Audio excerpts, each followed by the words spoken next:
네, 이제 한 15분 정도 남았습니다. 잠시 후 오전 10시부터 한덕수 국무총리에 대한 헌법재판소의 탄핵 심판 선고가 진행됩니다. 네, 윤석열 대통령의 탄핵 심판과 연결되는 쟁점도 있기 때문에 어떤 결론이 나올지 관심인데요. 관련해서 두 분과 짚어보겠습니다. 윤기찬 국민의힘 법률위 부위원장, 이승훈 더불어민주당 전략기획위 부위원장과 함께합니다. 어서 오세요. 안녕하세요. 자, 이제 잠시 후면은 선고 결과가 나올 텐데 일단 한덕수 총리 탄핵 심판 변론 기일이 한 차례 끝났고 1시간 반 정도 진행이 됐거든요. 그만큼 좀 쟁점이 적었다라고 해석할 수 있는 겁니까?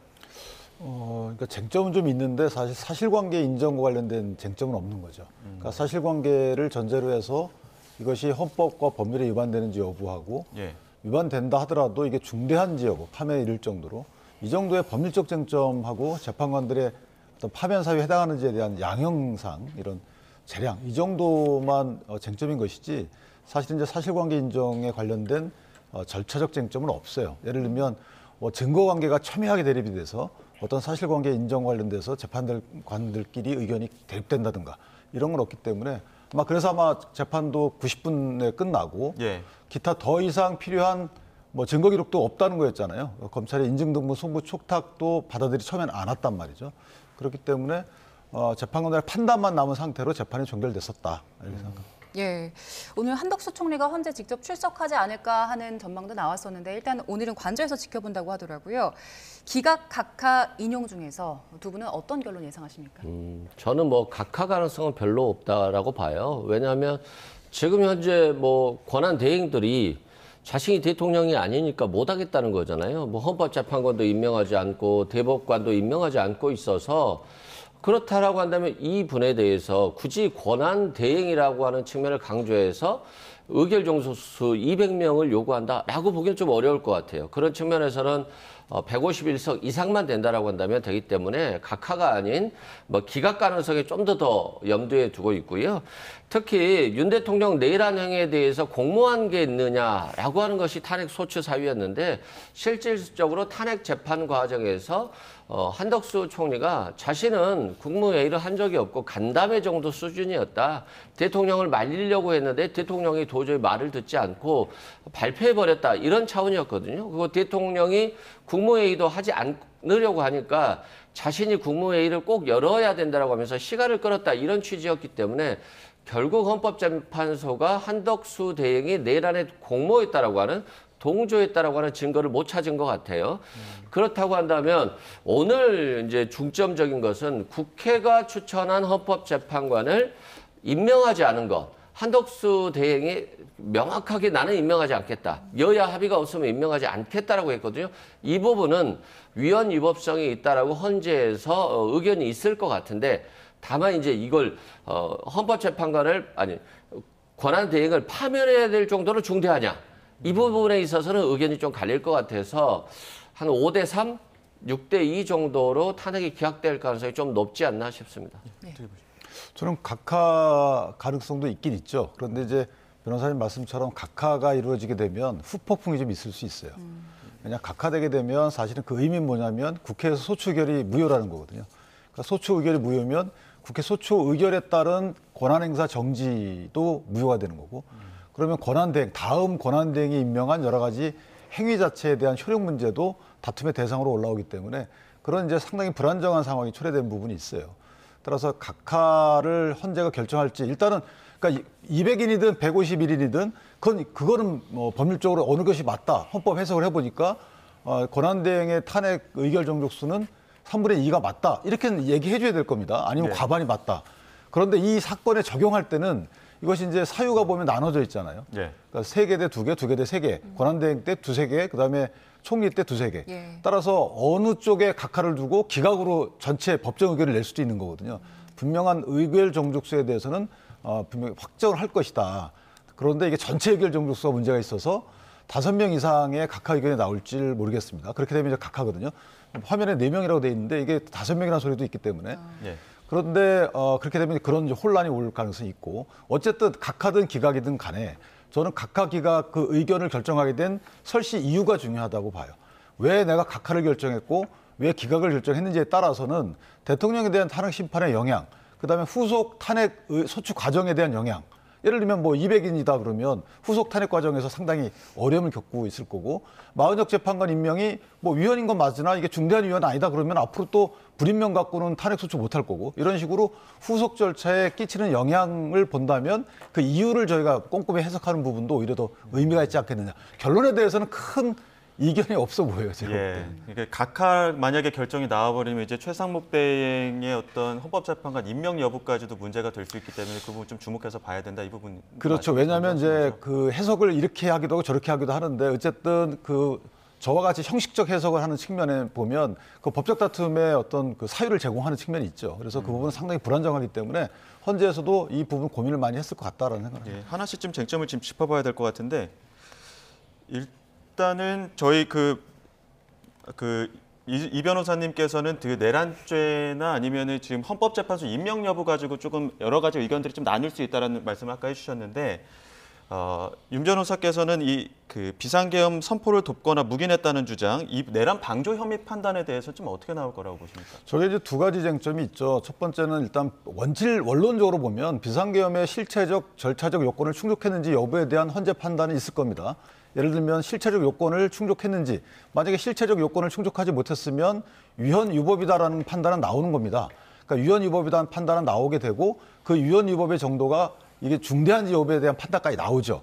그다음에 이제 절차적 요건 관련해서는 국무회의가 불성립했는지 또는 단순히 그냥 요건을 불충족한 건지 여기에 따른 위헌 위법 판단 또는 중대성 판단까지 나와요. 그런데 문제는 이제 이게 내란죄에 관련된 쟁점이 또 하나 있습니다. 그러니까 내란죄 관련돼서는 형법 적용을 법문을 적시하지 않았지만 예. 그 한덕수 총리에 대한 국회 소추 의결 당시에는 내란이라는 단어가 들어가 있었잖아요. 내란 행위에 대해서 묵인방조, 가담. 그렇기 때문에 물론 중간에 변론준비기일에서 주심 재판관의 질문에 대해서 실제 국회 소추대리인단이 그거는 사실상 처리하는 겁니다. 이렇게 분명히 의견을 밝혔어요. 그러나 어쨌든 헌재에서는 판단할 가능성이 있는 겁니다. 그렇다면 이 부분도 대통령에 대한 헌재 판단에 영향을 미칠 우려가 있는데 어쨌든 제 개인적으로 보면 내란죄에 관련된 판단에까지는 안 나갈 가능성이 있죠. 왜냐하면 내란죄라는 것은 공모하지 않았으면 실제는 내란 집단범죄이기 때문에 그 집단범죄에 서로 간에 가담한 사람들만 판단받는 거예요. 그렇다면 한 총리의 경우는 기소가 됐어야 돼요. 예. 그러니까 기소가 되지 않은 상태이기 때문에 내란죄에 관련된 판단은 안 할 가능성이 있고 그렇다면 비상계엄의 요건 충족 여부에 판단이 국한될 가능성이 있다. 이렇게 생각합니다. 예. 근데 이제 이 헌법재판이라고 하는 건 굉장히 국정 안정을 중요시해요. 국정 안정. 근데 국정 안정을 중요시하는 이유는 뭐냐면 지금 한덕수 총리를 만약에 탄핵시켜버리면 그러면 윤석열 대통령도 탄핵된다라고 한다면 조기 대선 과정에서 국정 안정을 또는 조기 대선을 관리해 줄 사람이 없잖아요.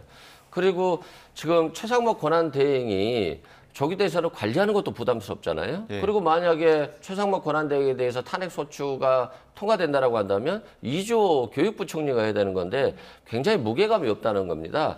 그리고 최상목 대행이 지금 트럼프 대통령과 2달 이상 통화를 해본 적이 없잖아요. 그건 외교적 상대로 인정해주지 않는 것이거든요. 그렇기 때문에 헌법재판소가 외교라든가 경제 문제라든가 또 조기 대선 과정에 있어서의 각부를 통할하는 문제 이런 것들이 있어서 정치적인 선택으로도 한덕수 총리를 탄핵을 기각해서 복귀시킬 필요성이 있다라고 판단할 수 있고요.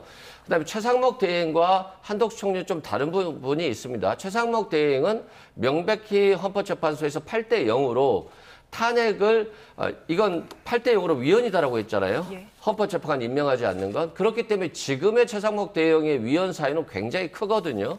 그래서 만약에 최상목 대행에 대해서 탄핵 소추가 된다라고 한다면 탄핵이 인용될 가능성이 상당히 높아요. 국회의 구성권을 헌법재판소의 구성권을 침해했다고 해서요. 근데 한덕수 총리는 권한대행이 되자마자 바로 임명하지 않겠다라고 했고 그건 헌법재판 결정 이전이기 때문에 조금은 중대성 측면에서는 좀 더 낮게 볼 가능성이 있어서 한덕수 총리가 복귀할 가능성이 좀 높게 점쳐지는 이유고요.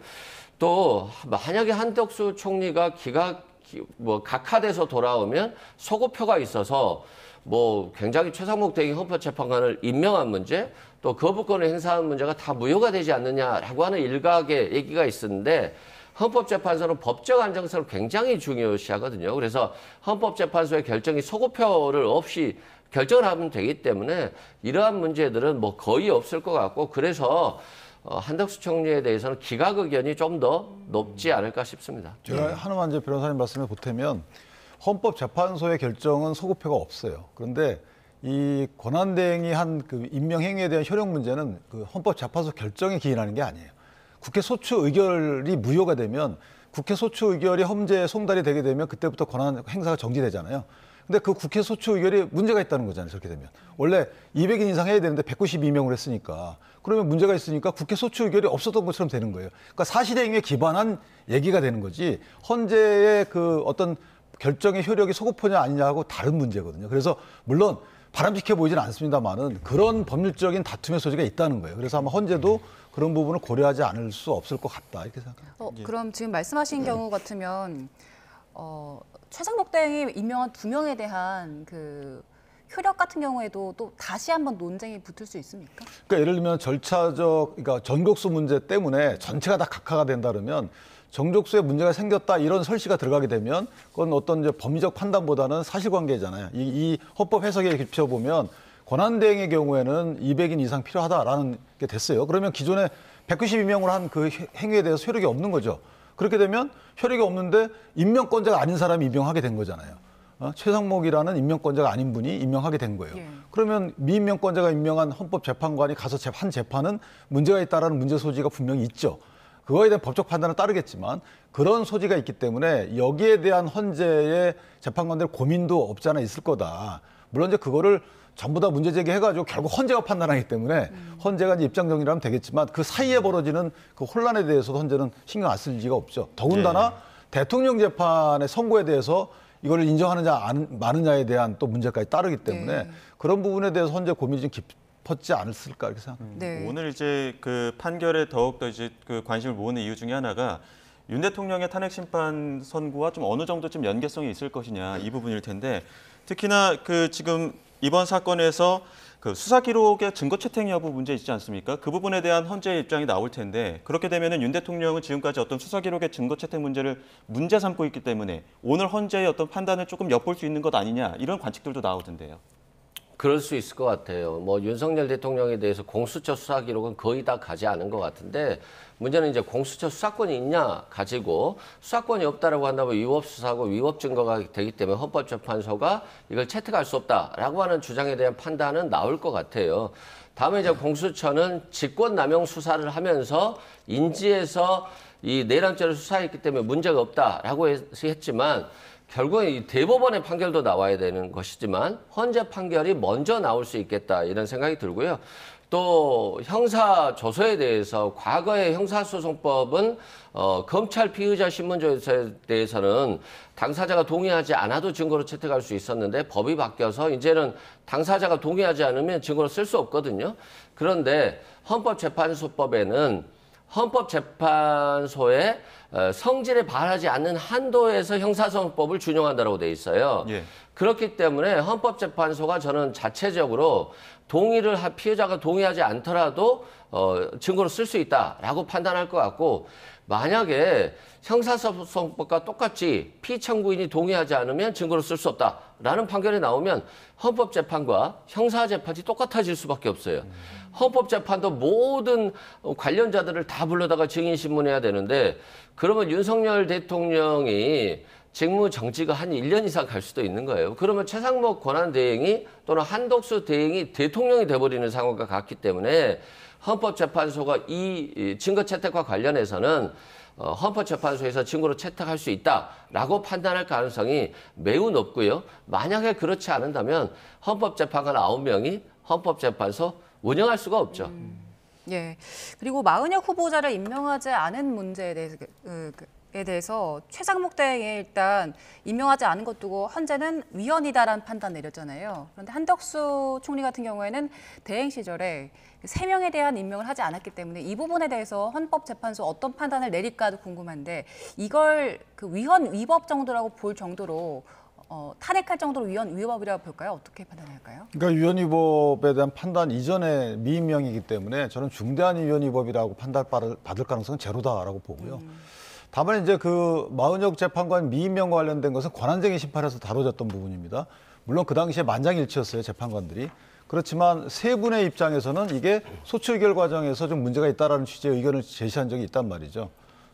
또 이게 예를 들면 권한쟁의 심판을 제기하는 것과 관련돼서 국회의장이 단독으로 제기하는 것은 문제가 있다 이런 의견을 냈어요. 다만 그 하자가 치유됐다라는 의견인데 그 치유되는 시점 자체도 변론 종결 이후에 치유됐기 때문에 그 부분이 이제 문제 제기가 많이 법률가들 사이에 따른다면 말입니다. 예.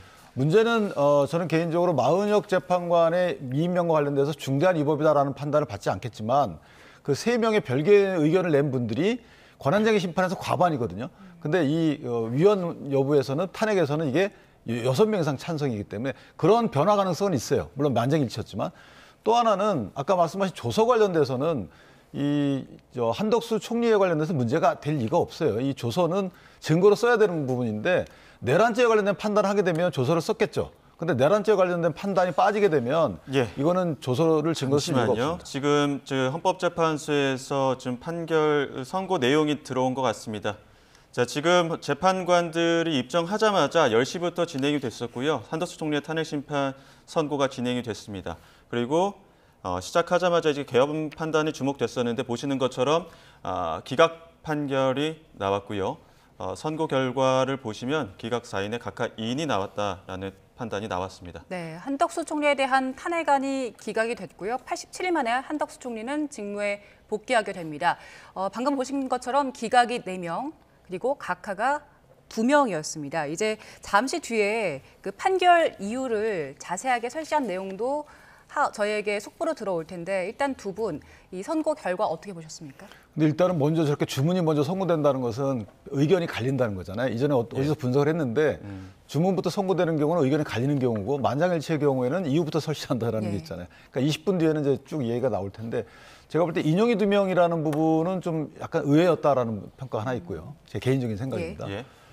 사실은 이제 만장일치 내지 각하 의견이 보태진 만장일치라고 생각을 했었는데 그리고 이제 각하 의견 2명이 나왔다는 부분은 어느 분이 어떤 이유로 각하 의견을 냈는지 모르겠지만 저 부분은 대통령에 대한 탄핵 심판에 끼칠 영향이 없지 않아 있어요. 저 각하 의견이 유무했다. 예를 들면 정족수 문제가 아니고 아까 말씀하신 대로 사실 이제 이 사유를 뺀 부분 소추 사유의 동일성 관련된 부분에 대해서 문제 제기를 누군가 했다 그러면 내란죄 철회 부분 말씀하시는 그렇죠. 거죠? 그런 부분에 대해서 만약에 설시 안에 그 내용이 들어갔다 그러면 대통령에 대한 탄핵 심판의 경우에는 내란죄 철회가 80% 차지한다는 거잖아요. 여기서는 한 가지 사유에 불과하지만 그래서 그 부분이 나중에 대통령의 그 탄핵 심판 선고에는 영향을 끼칠 우려가 있다. 이 변호사께서 어떻게 보십니까? 일단은 내란죄 철회 부분과 관련해서 이런 예측을 해주셨는데요. 일단 탄핵 사유가 동일하잖아요. 예를 들어서 검사가 5개의 범죄 사실로 기소를 했는데 2개를 줄였다. 이건 실은 피고인에게 유리한 거고요. 피고인의 방어권 행사에 전혀 지장이 없거든요. 그리고 사건의 실체의 동일성을 훼손하지 않기 때문에 이건 각하하기 어렵다라고 했었는데 아마도 한 2명 정도가 이것과 관련해서 각하 의견을 제시했을 가능성이 있어 보이고요. 또 말 그대로 탄핵을 인용하는 분이 2분 있었다는 거잖아요. 제가 한 두세 명 정도는 탄핵을 인용시킬 수 있다라고 봤는데 그건 뭐냐면 국회에서 헌법재판관을 추천하는 것, 의결하는 것들은 거의 독자적이고 실체적인 권한이에요. 대통령은 여기에 도장만 찍을 수 있는 권한이 있는 것이지 그 외에는 아무런 권한이 없거든요. 근데 헌법재판관을 임명하지 않고 이게 위헌이 아니다라고 한다면 앞으로 대통령이 국회에서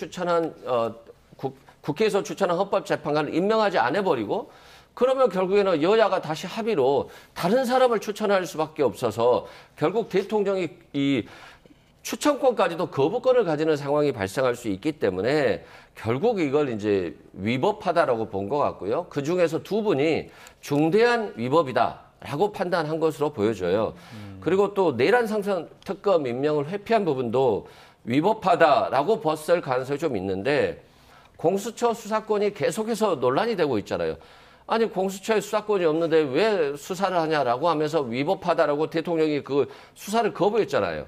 그러면 내란 상설특검을 임명했다라고 한다면 이런 논란이 전혀 없어짐에도 불구하고 한덕수 대행이 내란 상설특검을 임명을 하지 않았거든요. 특검을. 그러면 이것도 위헌 위법적인 상황이 오고 있기 때문에 이것도 중대한 위법으로 판단했을 가능성이 좀 있어 보입니다. 그래서 아마도 2분이 이 탄핵 인용 의견을 냈다라고 생각됩니다. 예. 잠시만요. 지금 저희가 조금 다시 한번 정정해서 말씀을 드리겠습니다. 오늘 선고 결과는 재판관 5인이 기각 의견을 냈고 2인이 각하 의견, 그리고 1명이 인용 판단을 한 것 같습니다. 지금 다시 한번 정정해서 말씀을 드리고요. 말씀하신 것처럼 한두 명이라도 어쨌든 인용 판단이 나온 그 배경에는 헌법재판관 임명 여부와 관련해서 어떤 다른 의견들이 있었을 것이다 이렇게 예측을 해주셨는데 어떻게 보십니까? 그러니까 헌법재판소 그 권한쟁의 심판에서 사실은 이제 만장일치로다가 위헌이다, 권한을 침해한다라고 얘기를 했기 때문에 헌법재판관 미임명과 관련돼서는 위헌 의견이 많았을 거예요. 그러나 중대한 위법이 아니다, 위헌이 아니다라는 판단이 아마 겹쳤을 것 같고요. 예.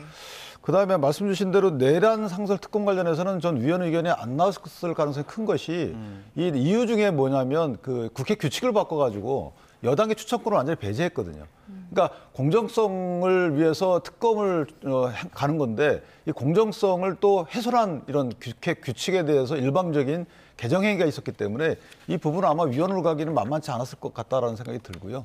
예. 그다음에 이제 각하 의견이 2명인 이 부분은 어느 쪽에서 나왔을지 모르겠어요. 예. 인용 쪽에 저기 예측했던 분 중에서 각하로 갔는지 예. 아니면 기각을 예측했던 분 중에서 각하로 갔는지 그분에 대한 그 소위 우리가 평가하는 성향 거기에 따라서 대통령에 대한 탄핵 심리도 약간은 예측해 볼 수 있지 않을까라는 생각이 듭니다. 네. 어떤 성향의 재판관이 각하 의견을 냈을지 아니면 각하의 이유가 무엇인지 아직은 예측하기 어렵다는 말씀 주셨는데 이승훈 부위원장께서는 혹시 그 각하의 이유 어디에 있다고 좀 전망을 해볼 수 있겠습니까? 저도 이게 좀 궁금하긴 하네요. 근데 이제 각하 의견을 보수 재판관들이 냈을 가능성이 좀 더 높겠다라는 생각이 들어요. 그건 뭐냐면 각하해버리면 다른 걸 판단할 필요가 없거든요. 근데 윤석열 대통령이 내란죄의 정당성에 대해서는 입증하기가 어렵죠. 저 내란죄를 정당하다고 볼 수 없기 때문에 그래서 자꾸 각하를 주장하고 있어서 아마도 표결권과 관련해서 의결 종족수가 150인이 아닌 200인이어야 된다. 라고 하는 의견으로 각하 의견을 냈을 가능성이 좀 더 높아 보입니다. 네. 그리고 내란죄를 처리한 부분과 관련해서는 아까 말했듯이 피청구인에게 유리하고 또 일부가 빠진다라고 하는 것은 결국 그 청구의 원인과 관련해서 사실관계가 달라지지 않거든요. 내란죄와 내란 행위 중에 결국엔 똑같은 것인데 형사재판과 같은 내란죄까지도 넣을 것이냐의 문제이기 때문에 제가 봤을 때도 150석이냐 200석이냐 의결 종족수 관련해서 각하 의견이 두 분이 있었을 가능성이 좀 높아 보인다. 이런 생각이 듭니다. 지금 헌법재판소에 속보로 들어왔는데 지금 주문 이후에 선고 요직 배경에 대해서 조금씩 들어오는 것 같습니다. 헌법재판소는 일단 대통령 권한대행은 대통령과 구분되는 지위이기 때문에 국회의원 그 재적 의원 과반수 찬성 의견은 적법하다 이렇게 판단을 또 한 것 같거든요. 그렇게 되면 또 표결권과 관련해서는 국회 측의 판단은 어떻게 좀 다를 수 있을까요? 그러니까 저렇게 되면 이제 그 재적 과반의 경우에 권한대행의 경우에는 소추 의결이 필요한 정족수가 재적 과반이 되는 거죠. 151명이 되는 거라서 예. 저번 법정 의견은 이제 그 각하 의견은 아닌 게 되는 거죠. 각하가 되려면 4명 내지 5명 그렇죠. 이상이 예. 각하 의견을 내야 되는 것인데 그래야 법정 의견이 각하가 되는 거잖아요. 그러니까 각하 의견이 채택이 안 된 거고 예. 저거는 이제 정리가 된 부분이죠. 앞으로는 그러면 물론 헌재가 다른 판단하기 전까지는 151명 이상이면 권한대행에 대해서 탄핵 소추 의결할 수 있다. 이게 이제 정리가 된 부분인데 예. 조금 아쉬운 부분은 없지 않아 있어요. 물론 헌재가 현실적인 고민을 했을 가능성도 없지 않아 있습니다. 변호사님 말씀처럼 이 내란죄 중간에 철회한 부분은 하나의 탄핵 소추 사유에 해당하기 때문에 그 부분 때문에 전체가 다 각하가 나오지는 않습니다. 그러니까 결국은 정족수 문제 때문인데 저 부분 관련돼서는 사실 저렇게 되면 국회가 행정부를 견제하는 걸 넘어서서 좌지우지할 수 있는 여지가 있거든요. 과반 이상이면 탄핵 소추 의결할 수 있기 때문에. 그래서 예. 그럼 권한 정지가 되잖아요. 따라 저 부분은 그러니까 권한 행사 정지 규정을 개헌에 의해서 없애기 전까지는 정족수를 좀 늘려야 되는 게 아니었나라는 생각은 해요. 예. 대통령 내지 권한대행들의 경우에 특히 권한대행의 경우에는 대통령이 아파가지고 만약에 권한 행사할 수 없으면 권한대행에 대해서 국회가 과반만 있으면 과반을 넘는 어떤 그 국회의원 수를 갖고 있는 정당 입장에서 보면 대통령 직무정지를 시킬 수 있는 거죠, 권한대행. 그런 좀 어려움은 좀 있어요. 새로운 기준이 하나 나온 거기 때문에 앞으로 국회에서 추가적으로 논의를 할 가능성도 있겠네요. 근데 그게 개헌과 관련된 거라서 저 부분은 사실은 헌법에 적시하지 않는 한 헌재에서 헌법을 해석한 부분이거든요.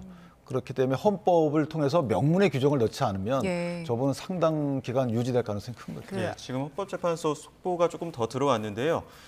문영배, 이미선, 김형두, 정정미, 김복형 재판관은 기각 의견을 낸 걸로 지금 확인이 됐고요. 정영식, 조한창 재판관이 각하 의견, 그리고 정계선 재판관이 인용 의견을 낸 것 같습니다. 특히나 이제 조한창 재판관이나 정계선 재판관 같은 경우에는 최상목 대행 이후에 이제 임명이 됐기 때문에 이 두 분의 좀 판결이 좀 갈린 부분들도 좀 주목해서 볼 수 있을 것 같아요. 그러니까 제가 방금 전에 좀 보수 재판관들이 각하를 했을 가능성이 높다라고 했는데 정영식, 조한창 재판관이 각하를 내렸잖아요. 예. 그건 지금 윤석열 대통령 측의 탄핵과도 관련해서도 굉장히 이 두 분이 예. 탄핵을 기각하는 의견으로 굉장히 강하게 나갈 수 있겠다 이런 생각이 듭니다. 150인으로 해서 각하는 되지 않아야 된다. 또 각하가 될 경우에는 굉장히 좀 위험할 수 있다. 그리고 정치적인 해석이 굉장히 많아져서 뭐 마치 최상목 대행이 한 것들이 위헌이냐 위법이냐 이런 논란들이 많아질 수 있어서 법적 안정성을 좀 깨트릴 수 있다 이런 얘기를 했었는데 이 보수 재판관 두 분께서 각각 의견을 냈다는 건 윤석열 대통령 측 재판이 지연되는 원인도 최근에 대통령이 임명한 정영식 재판관 그리고 국회가 임명한 국민의힘이 추천한 조한창 재판관이 좀 반대 의견을 내고 있는 것 같고요. 또 정계선 재판관 같은 경우는 최근에 또 임명되지 않았습니까? 예. 또 진보적인 성향이라고 보고 있고 그래서 아마도 이 지금 헌법재판관 임명하지 않은 것이 위헌이다, 중대한 위법이다라고 이제 판단한 것 같고요. 주석서에는 헌법재판소 주석서에는 뭐 이 대통령 권한 대행도 대행을 강조해서 200표 의결 정수가 필요하다라고 하는 것이 있었습니다만 말 그대로 주석서는 현실이 되지 않은 상황에서의 주석이잖아요. 근데 지금 현재는 굉장히 국민들이 충돌하고 있고 또 권한 대행이 현실적으로 나는 대통령이 아니어서 헌법재판관도 임명하지 못해 도장을 못 찍겠어.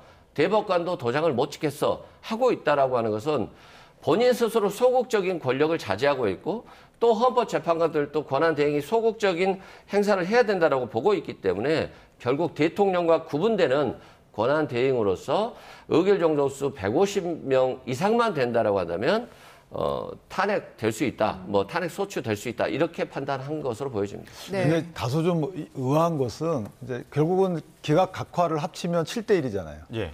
7대 1인데 그 7대 1의 인용 의견을 낸 정계선 재판관의 경우에는 그 당시에 미임명의 대상 재판관이었어요. 그러니까 어찌 보면 물론 구체적으로 이유를 저희가 살펴봐야 되겠지만 만약에 헌법재판관 임명 보류가 위헌이고 위헌의 정도가 파면에 이를 정도다라고 판단하신 거라면 이건 회피했어야 되는 게 아닌가 싶어요. 개인적으로 보면. 각 기관에 해당 기관에 본인들을 임명하지 않은 것에 대한 본인들이 판단한 거잖아요. 예. 그러니까 나를 임명하지 않은 것에 대해서 위헌이다라고 내가 판단하고 저 사람 파면해야 된다라고 하는 것이 약간 어색하긴 합니다. 그래서 당사자에 관련된 것인데 뭐 회피를 왜 안 하셨나라는 생각이 개인적으로 들어요. 예. 예. 저게 만약에 그 미임명에 대한 본인 스스로 이건 위헌이고 파면해야 돼라고 판단하신 거면 좀 어색하긴 합니다. 네, 방금 말씀하신 대로 일단 정계선 재판관이 인용 의견을 낸 이유가 만약에 미임명과 관련된 이유라면 이란 전제를 주셨으니까 그 부분 명확하게 하고요. 만약에 말씀 주신 대로 임명하지 않은 데 대한 의견이 인용 의견으로 나온 거라면 한덕수 총리는 이제 권한대행으로 복귀를 해서 그 재판관 한 명 마은혁 후보자 임명을 해야 할까요? 아니면 어떤 결정을 내릴까요? 이제 그거는 뭐 본인이 판단을 하겠죠. 그러나 법률적으로 보면 미임명, 그러니까 앞으로 한덕수 총리가 권한대행으로 복귀한 이후에 아직까지 한 분인 마은혁 재판관 후보자를 임명하지 않는 것에 대해서는 헌재를 이제 소추 의결할 수가 없죠. 국회에서 이거 탄핵 사유가 된다라고 소추 의결할 수가 없는 것이 인용 의견이 한 분 계시지만 실제로 법정 의견 자체는 기각이거든요. 그러니까 기각된 것을 그러니까 위헌 위법이 있는지를 변론을 하더라도 이거 파면할 정도가 아니다라고 헌재에서 공식적으로 의견을 낸 거예요. 근데 거기에 반해서 만약에 소추 의결한다? 이거 있을 수가 없는 거잖아요. 예. 그러니까 그걸 이유로 해서 탄핵 소추를 추진할 수는 없고 다만 이제 그것과 별개로 임명하는 것이 맞는지에 대한 여러 가지 판단은 한덕수 총리가 하겠죠. 예. 자, 지금 저희가 이 시각 국무총리 관저 모습 보여드리고 있습니다. 오른쪽 화면인데요. 오늘 이제 그 기각 결정이 나왔기 때문에 그 이후에 바로 한덕수 총리는 권한대행으로서 직무를 복귀하게 됩니다. 지금 차량이 나오고 있는데요. 총리 관저에서 이제 바로 정부 서울청사로 이동하면서 이제 어떤 이야기를 내놓을지도 저희가 주목해서 봐야 되는 부분입니다. 지금 계속 보여드리고 있습니다. 총리 그 관저에서 바로 차량을 타고 정부 서울청사로 이동을 할 테고요.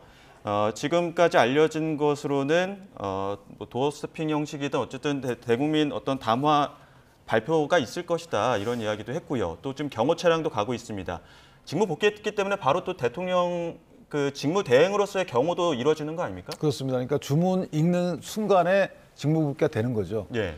주문 읽는 순간에 효력이 발생하는 거니까 예. 아마 정부종합청사로 가서 국무회의를 먼저 해야 되지 않을까 싶어요. 예. 국무회의를 통해서 이제 기존에 있던 것을 보고를 받고 그다음에 지침을 내리고 특히 산불 현장 같은 경우 구체적 현안이 있기 때문에 또 하나 이제 통상 관세 관련된 문제와 대미 관련 문제가 있잖아요. 이런 것들에 대해서 뭐 생겨 오셨겠지만 어쨌든 지침을 내리는 식의 행보를 하지 않을까 싶고 중간에 도어 스태핑에서 하시는 말씀, 원론적인 말씀 하실 겁니다. 거기서 장황한 말씀을 하실 건 아닌 것 같고 예, 예. 현재 일단 먼저 경의를 표하겠죠. 그 뒤에 어떻게 앞으로 수행해 나가겠다. 그다음에 국민적 국정 안정에 주력하겠다. 그리고 그런 식의 국민적 메시지는 아마 있지 않을까 개인적으로. 네, 헌법재판소에서 그 판결 이유에 대한 내용들이 조금씩 들어오고 있는데요. 일단 소추 사유 중 하나가 윤석열 대통령의 내란 행위에 대해서 공모 묵인 방조했다는 거였잖아요. 여기와 관련해서 일단 한덕수 총리가 계엄 국무회의 소집을 했다는 증거 등이 없다. 그 관련된 구체적인 증거는 나오지 않았다라는 이유를 설명했거든요. 일단 이 부분에 대해서는 어떻게 보셨습니까? 그런 것 같습니다. 그러니까 국무회의 소집이 결국에는 위헌 위법적인 내란을 합법적으로 만들어주기 위해서 한덕수 국무총리가 그 역할을 했느냐와 관련해서 내란 동조가 될 수도 있거든요. 근데 국무회의 소집을 했다는 증거가 없다라고 하는 것은 한덕수 총리가 주도적으로 내란죄의 정당성을 만쳐주기 위해서 그러니까 국무위원들에게 각자 전화를 하고 국무위원들에게 통보를 해서 불러들여서 그걸 소집해서 마치 그런 쪽으로 유도했다라고 하는 그런 증거가 없다는 것이고 또 한편으로는 검찰이 그 관련 자료를 제출하지 않았을 수도 있겠죠. 결국에는 헌법재판소는 검찰에서 또는 공수처에서 제출해준 자료만 가지고 판단을 하는 것이기 때문에 그러한 자료가 없어서 그 내란에 동조했다거나 국무회의를 소집시켜서 내란죄를 정당화시키려고 했다는 증거가 없다라고 판단한 것으로 보여지고요. 결국에는 또다시 이제 문제가 될 수 있는 게 한덕수 대행으로 복귀했다라고 한다면 국정 안정 그리고 통합 이런 걸 강조해야 되는 건데 또다시 직면한 과제가 최상목 대행이 마은혁 헌법재판관과 마영주 대법관을 임명하지 않았거든요. 근데 지금 현재 시점에서는 헌법재판소가 8대 0으로 마은혁 헌법재판관을 임명하지 않는 것은 위헌이다라고 판단했기 때문에 또다시 마은혁 재판관 임명과 관련해서 굉장한 압박을 받을 거예요. 그런데 계속적으로 또 임명을 하지 않는다라고 한다면 또 명백한 위헌 상태가 되기 때문에 아까 윤 변호사님께서는 다시 이걸로는 탄핵 소추하지 못할 것이다라고는 했습니다만 그 못할 바가 아니다. 할 수도 있다. 그러면 또다시 이제 국정이 혼란스러워질 수 있기 때문에 저는 이제는 마무리를 지어줘야 된다. 한덕수 대행이. 그래서 마은혁 헌법재판관, 마용주 대법관을 임명하는 것이 굉장히 헌법 합치적이다라고 말씀드립니다. 지금 현장에서 들어온 거는 이제 4인 의견으로 한덕수 총리가 헌법재판관 3명 임명하지 않은 부분, 그 의무는 위반이다라고 지금 현장에서 이렇게 헌법재판관들이 판단한 것 같습니다. 4인 의견으로 이런 의견 나온 거에 대해서는 어떻게 좀 판단하십니까? 그러니까 4인 의견 위원이면 사실은 그 탄핵 소추 요건에 해당하지 않는 거죠. 위원 자체가. 예.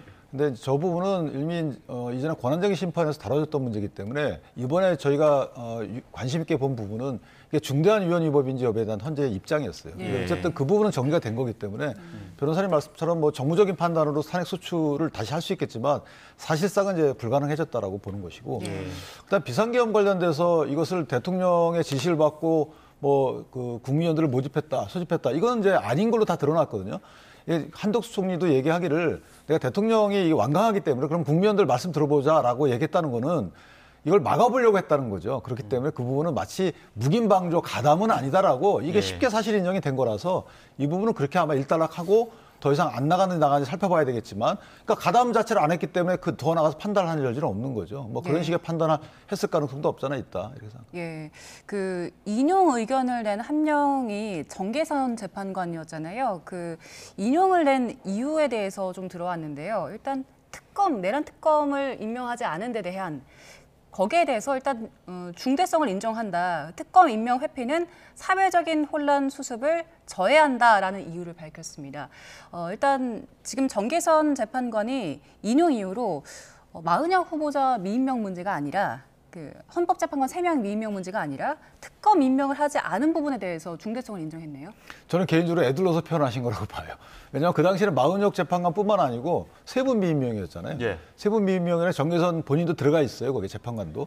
그러니까 본인 문제로 그거를 갖다 인용 의견을 내기는 어렸을 테고 더군다나 재판관에 대해서는 그렇게 판단할 수 있는 여지가 있어도 내란 상설 특검 후보자 미임명, 임명 보류 문제를 이게 파면할 정도에 이르렀다라고 판단하기는 쉽지 않아요. 아까 제가 거듭 말씀드렸지만 예. 실제 거기에는 규칙 개정을 마음대로 한 게 부분이 있단 말이에요. 그러니까 이렇게 이 규칙 개정한 것 자체가 그런 규칙의 내용 자체가 헌법에 위반된다라는 판단하면서 이거 위헌적이기 때문에 미임명하겠습니다라고 하게 되면 그것 자체를 파면에 이를 정도의 위법이다라고 판단하기 쉽지 않거든요. 그래서 아마 정계선 재판관께서는 하고 싶었던 말은 다른 데 있었을 것 같고 그 사유를 들었던 것이 아닐까라고 개인적으로 추측을 해봅니다. 예, 지금 헌법재판관들끼리의 어떤 의견들도 좀 나뉘는 부분들에 대해서도 좀 주목해봐야 된다 말씀해 주셨는데 김복형 재판관은 그 국회 선출 재판관 즉시 임명할 의무가 없다라고 재판관 판단을 했고요.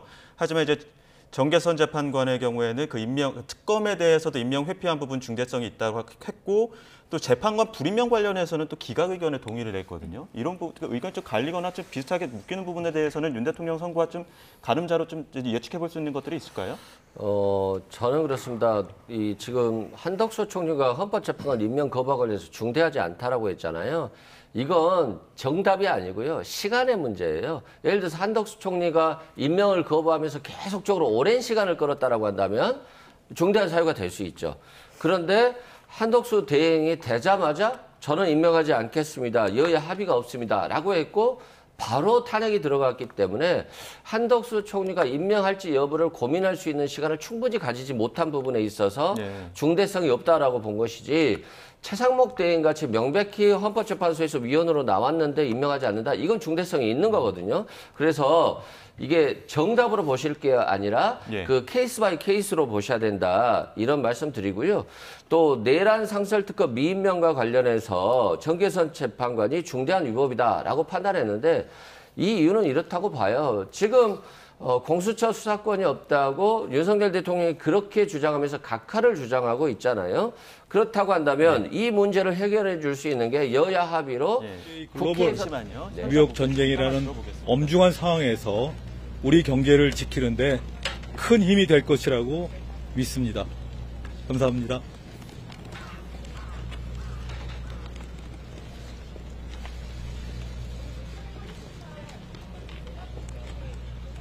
네, 지금 한덕수 총리 측의 그 대리인단 입장 발표였는데 지금 저희가 앞부분이 좀 들리지 않았고 다시 한번 현장의 이야기가 들어오면은 앞부분 내용까지 좀 전달해 드리도록 하고요. 뒤편으로 보니까 지금 나경원 의원 등 이제 국민의힘 의원들도 지금 헌법재판소에서 결과를 같이 본 것 같습니다. 지금 현장에서는 김기현 의원이나 나경원 의원도 재판 결과와 관련해서 어떤 입장 발표를 하고 있는 것 같은데요. 입장 발표도 현장에서 어떤 목소리가 다시 들어오면 그 부분도 저희가 다시 한번 또 전해드리도록 하겠습니다. 근데 사실은 이제 그 상설 특검 후보자 미임명 관련해서는 명분은 있어요. 원래 그 헌법재판관 미임명 같은 경우에는 대통령이 얼마 동안 임명해야 된다 이런 규정은 없거든요.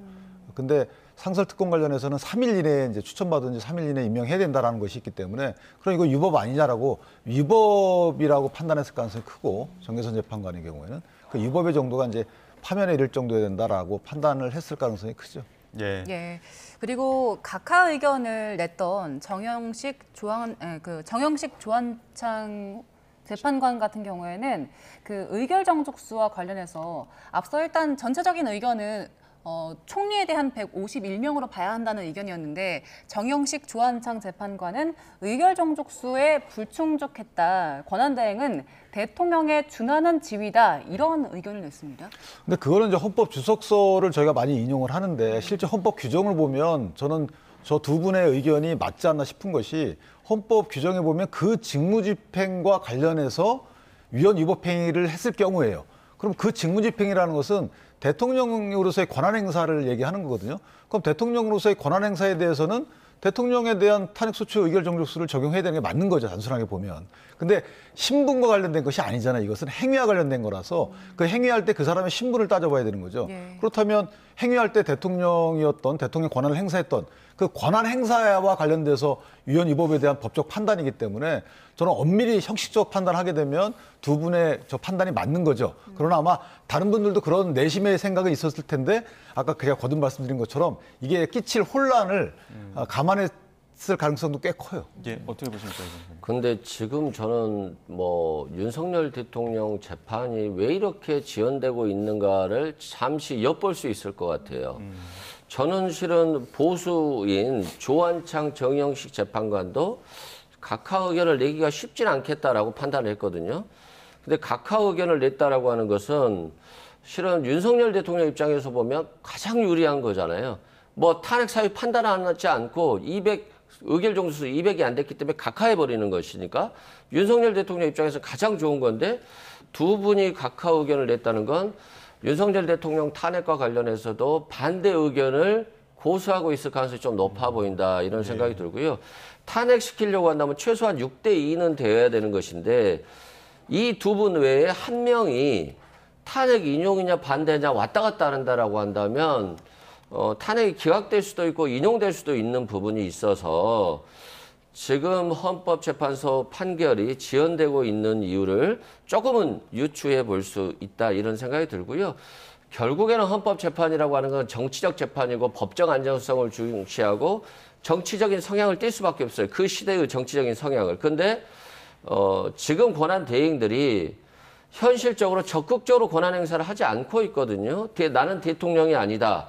나는 직무 대행이다. 그래서 헌법재판관도 대법관도 임명할 수 없다. 심지어 국회가 이미 추천한 분까지도 그렇게 해서 자신의 권한 행사를 절대적으로 자제하고 있기 때문에 이 부분에 있어서 굳이 대통령과 똑같은 의결 정족수 200명을 요구할 것이냐라고 했을 때는 그 151명의 의결 정족수를 요구한 이유가 결국 현실적으로 권한 대행들이 권한을 행사하지 않고 있다는 측면 그리고 헌법재판소의 구성권까지도 침해하고 있다는 측면에서 만약에 이걸 200명의 의결 정족수로 인용한다라고 한다면 앞으로 권한 대행들을 임명하지 않으면 예. 헌법재판소가 어렵기 때문이지 않을까 싶습니다. 예, 잠시만요. 지금 최상무 우선 한덕수 총리가 헌법재판소의 입장을 했는데 좀 들어보겠습니다. 현명한 결정에 감사드립니다. 그리고 무엇보다도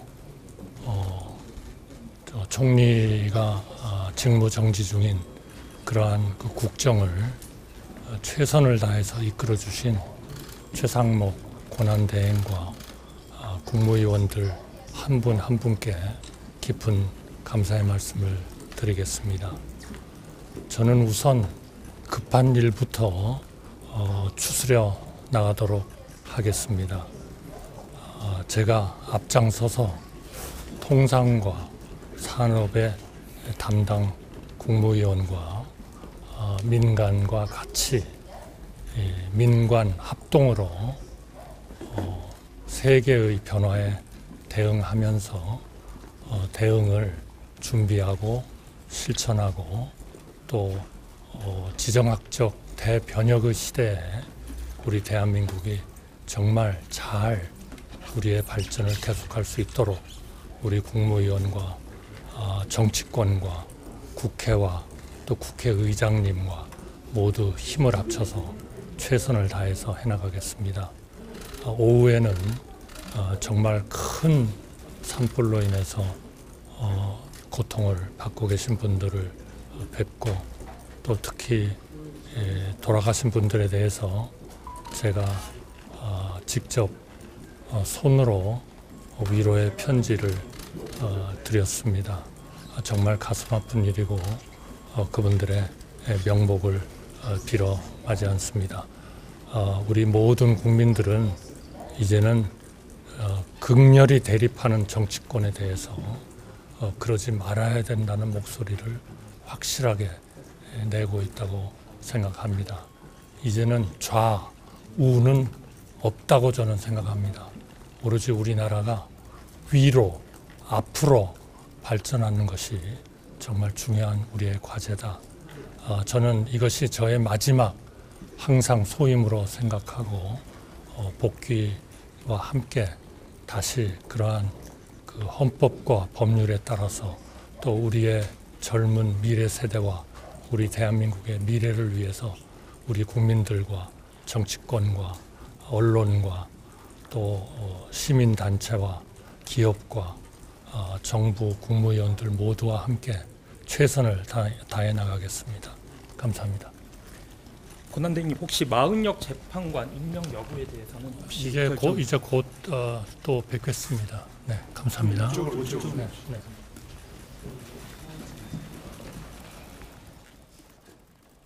네. 바로 직무에 복귀한 한덕수 대통령 권한대행 겸 국무총리. 오전에는 일정으로 이제 민관 협동으로 세계 변화에 대응하겠다 이렇게 이야기를 했고 또 오후에는 바로 또 큰 산불이 났기 때문에 산불 대응에 집중하겠다 이런 입장을 밝혔습니다. 네, 그리고 한덕수 총리에 대한 기각 결정이 나오자 대통령실에서도 입장이 들어왔는데요. 대통령실에서는 기각 결정에 환영한다. 그리고 민주당의 악의적 정치 공세였음이 입증됐다라는 입장을 밝혔고요. 또 대통령실은 국정 정상화의 출발점이 되길 기대한다는 이야기를 전해왔습니다. 자, 이번에는 민주당 저희 잠시 뒤에 민주당의 입장이 들어오면 전달해드리도록 하고요. 자, 일단 한덕수 총리가 87일 만에 직무에 복귀하면서 첫 일정을 밝혔는데 일단 윤기찬 변호사께서 어떻게 들으셨습니까? 저는 어쨌든 그 한덕수 총리의 그 위상이라는 부분은 뭐 대통령과 같이 국민이 직접 뽑은 그 국가 원수는 아니지만 국회의 동의를 얻고 대통령이 임명한 두 번째 민주적 정당성을 가진 정치적 존재거든요. 이분을 갖다가 탄핵을 했는데 탄핵 사유에 대한 헌재 판단을 보니까 이거 터무니없었다. 이렇게 볼 여지도 없잖아 있습니다. 그렇다면 저렇게 할 일이 많은 탄핵 기각을 받자마자 복귀해서 나 이렇게 할 겁니다라고 했던 부분은 할 일이 많다는 거거든요. 그동안에 저 할 일 많은 할 일을 못 하겠다는 그 정치적 판단을 한 분들은 사과를 해야 되는 것이 아닌가. 특히나 저희가 뭐 종합 스코어를 뭐 9대0 이렇게 얘기 안 하겠습니다만은 특히나 한덕수 총리에 관련된 권한행사 정지에 관련된 이런 탄핵 수초 의견은 너무 좀 과했다라는 생각이 들어서 그 부분에 대해서는 민주당에서 유감 표명이 분명히 나와야 되겠다 이렇게 생각합니다. 네, 한덕수 총리의 입장 발표와 대통령실의 입장 발표가 연이어서 속보로 들어왔는데 이 입장 발표는 어떻게 좀 바라보셨습니까?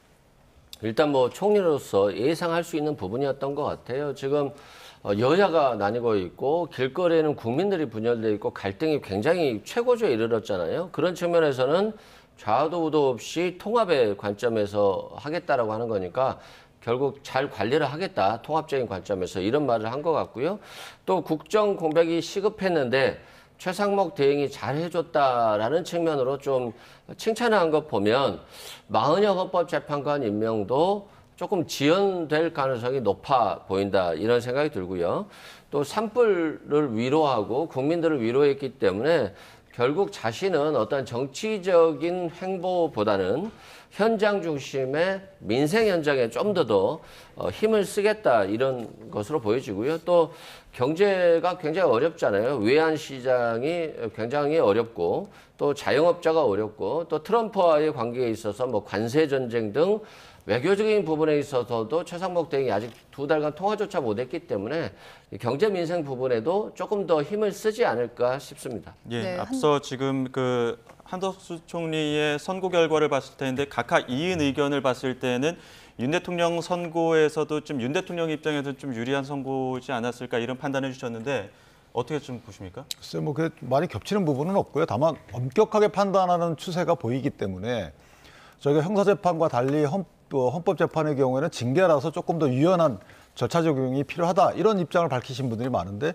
실제 여기 보면은 한 분의 김복형 재판관의 경우에는 이거는 법 위반도 없다라고 판단을 했거든요. 따라서 이런 엄격한 잣대를 들이대는 분들이 만약에 그 입장을 고수한다면 대통령 사건의 경우에는 또 많은 쟁점이 많아요. 거기는 뭐 소추 동일성 여부도 있지만 여기야말로 사실 공수처의 수사 기록이나 검찰의 수사 기록이 과연 이거 쓰이는 것이 맞는가? 이 사실관계 확정부터 문제가 되거든요. 이번에는 사실관계 확정이 크게 문제가 안 됐지만 그렇다면 사실관계 확정이 돼야지만 그것이 위헌 위법인지 판단할 수 있고 유언유법인지 판단 이후에 이거 중대한지 판단이 이렇게 연이어서 나가는 것인데 예. 사실관계 확정이 안 되게 되면 사실관계 확정을 저희가 증거로 합니다. 그럼 증거에 대해서 이게 증거 능력이 있다 없다에 대한 재판관들의 의견이 엇갈린다. 그다음에 이 신빙성의 문제, 이게 믿을 만한지에 대해서 재판관들의 의견이 엇갈린다. 그러면은 사실관계 확정 단계부터 문제에 봉착하는 겁니다. 그렇게 되면 더 이상 나갈 수 없는 거기 때문에 그런 엄격한 잣대를 들이대고 만약 탄핵 심판 평의에 임한다면 사실은 대통령에 대한 그 탄핵 심판 결과도 유사한 결과 나올 가능성이 더 커졌죠. 네. 그 윤석열 대통령과 좀 겹치는 지점 중에 하나가 바로 내란 방조했는지 묵인했는지 이 부분이었는데 여기에 대해서 헌재에서는 그 계엄 국무회의 소집 등 증거가 없다라고 하고 기각 결정을 내린 거잖아요. 그러면 선거 나오기 전에는 잠시만요. 저희가 지금 국민의힘에서 한덕수 국무총리 선거에 대한 입장을 밝히는 것 같은데요. 현장 연결해서 들어보겠습니다. 복귀하게 되었습니다. 이번 한덕수 대행 탄핵 기각은 더불어민주당, 아니 더불어 탄핵당의 구정구패 그 이상의 의미가 있습니다.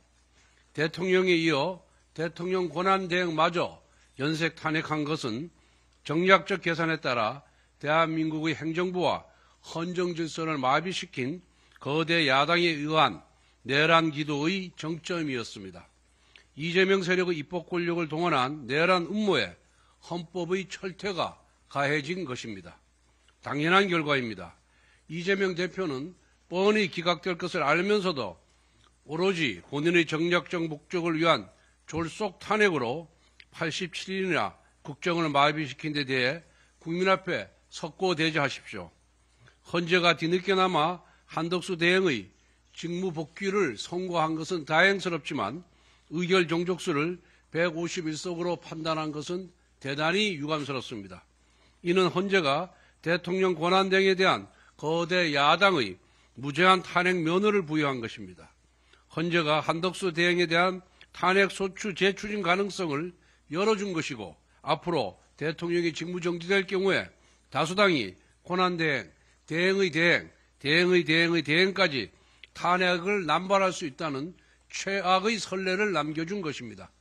그럼에도 불구하고 2명의 헌법재판관들이 대통령 권한대행의 의결 종족수를 200석으로 판단하여 각하사유라고 결정한 것은 대단히 중요한 의미가 있습니다. 국회 다수당이 자의적인 법 해석으로 탄핵 소추권을 남발해서는 안 된다는 것을 헌재가 분명히 경고한 것입니다. 직무에 복귀하신 한덕수 권한대행께는 그동안 마음고생이 많으셨다는 위로와 격려의 말씀을 드립니다. 하지만 우리나라의 대내적인 현실이 녹록지 않은 만큼 하셔야 할 일들이 산적해 있습니다. 우선 전국적인 산불 진압과 피해 복구 활동부터 꼼꼼히 챙겨주실 것을 당부드립니다. 특히 국민 안전과 국가 안보를 위해 장기간 공석 상태로 방치되어 있는 행안부 장관과 국방부 장관부터 신속히 임명해 줄 것을 요청드립니다. 아울러 여러 현실적인 한계에도 불구하고 글로벌 통상 관세 정쟁의 거센 파고에 맞서 대한민국의 경제, 산업 이익을 보호하기 위해 적극 대응해 주실 것을 당부드립니다. 고위 당정을 조속한 시일 내에 열어 경제 안정 대책 등을 논의할 것을 요청합니다. 마지막으로 민주당은 더 이상 실효성 없는 최상목 부총리 탄핵과 광화문 장애투쟁을 포기하고 국회로 돌아오길 바랍니다. 국가 재난대응과 경제위기 대응을 위해 한덕수 대행이 참석하는 여야정 국정협의회를 복원해야 합니다. 사석에서 만난 야당 의원들이 민주당 지도부의 최상목 대행 탄핵 추진은 무리수라고 고백하고 있습니다. 제발 정쟁 대신 민생으로 돌아와 주십시오.